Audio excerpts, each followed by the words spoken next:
In a previous tutorial, we talked a little bit more about how to make connections between Cloudy and almost any other tool. Today, I'm going to be showing you how to actually make the connection between the Notion and your actual Cloudy. So the first thing I wanted to do is to open my actual application of the Notion.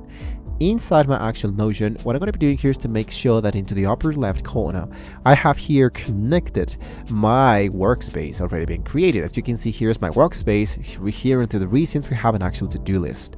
Today, what I'm going to be doing here is to make a few changes into the actual to-do list, like adding, for example, a video embedded for YouTube, right? Just assuming, for example, that we wanted to make the actual connection between the Cloudy and the Notion, so Cloudy can actually work with Notion if we don't even have this open because we're on the run or something else. So I'm gonna just leave my Notion as it is.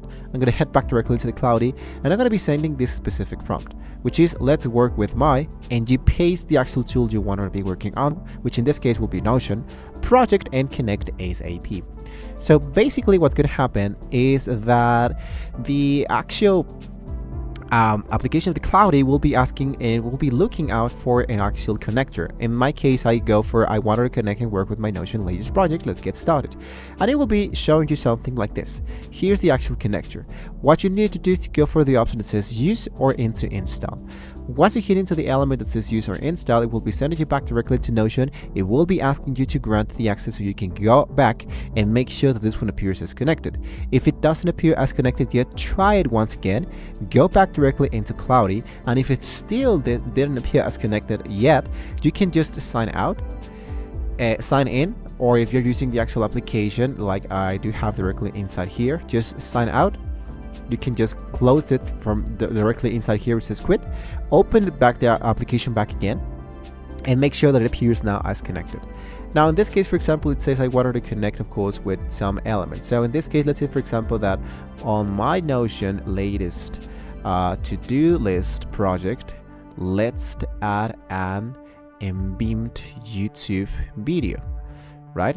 So I'm gonna head over for YouTube, and I'm just going to look out for example, music to study, something like that. So ambient study music, I go for pause this video, I go for show, and I wanted to make sure that I have the embedded code directly inside here. I copy this code and I paste it directly inside here, and I send it. So what's going to happen once again is going to be asking you to grant the actual access between your actual Notion connection and your actual Cloudy.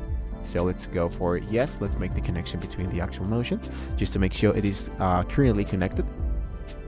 And once you have done this element, you should see that the actual Notion appears into the actual embedded code, and all the changes you have added now, they're going to be appeared now directly inside that.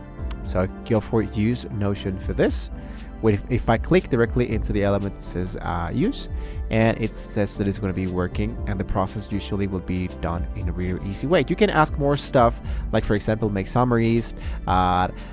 In this case, I added a few videos, whatever. So basically, you can do almost any kind of stuff directly from the actual Notion and the actual Cloudy. So as you can see, this is an actual easily process that you can focus on. If you have any question, guys, you can let me know in the comments below. Don't forget, guys, to like, share, and subscribe to the channel if you want to see more great tools like this from Notion. Everything that has to be related with Cloudy, we're going to be covering that up into our regional projects. So thank you once again for watching the video, guys. Once again, don't forget to like, share, and subscribe, and hopefully with all this being said, we can see you all next time.